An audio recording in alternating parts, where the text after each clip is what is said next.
Calling all mobile and manufactured homeowners in Minnesota.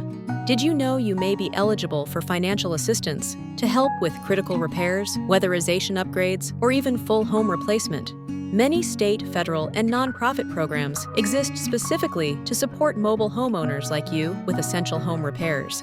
One of the most widely available resources is the USDA's Section 504 Home Repair Program. This federal program offers loans and grants to help repair, improve, or modernize your home, and to eliminate health and safety hazards. Homeowners can apply for loans up to $40,000. Seniors aged 62 or older may be eligible for grants of up to $10,000 or $15,000 in designated disaster areas. To qualify, you must own and occupy the home as your primary residence, and your household income must fall within the USDA's low-income limits. If you're approved for a loan above $25,000, the USDA will also require full title service to verify ownership and property records. This program is especially helpful for homeowners in rural areas, and it can cover repairs like roofing, electrical work, or accessibility modifications that make your home safer and more livable.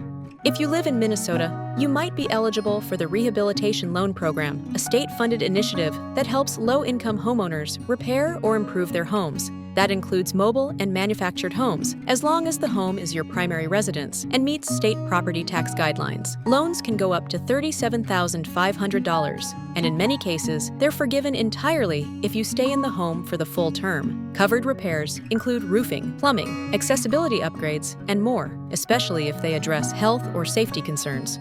There are also nonprofit organizations that may be able to help depending on location and needs. Groups like Rebuilding Together and Habitat for Humanity may offer free or low-cost repair services for low-income mobile homeowners, seniors, or people with disabilities. Program availability and eligibility requirements may vary by county or change over time, so be sure to check with the administering organization for the most up-to-date information. You'll find links and more information in the description below. And for more guidance on mobile home living, repairs, and support programs, visit us anytime at MHBO.com.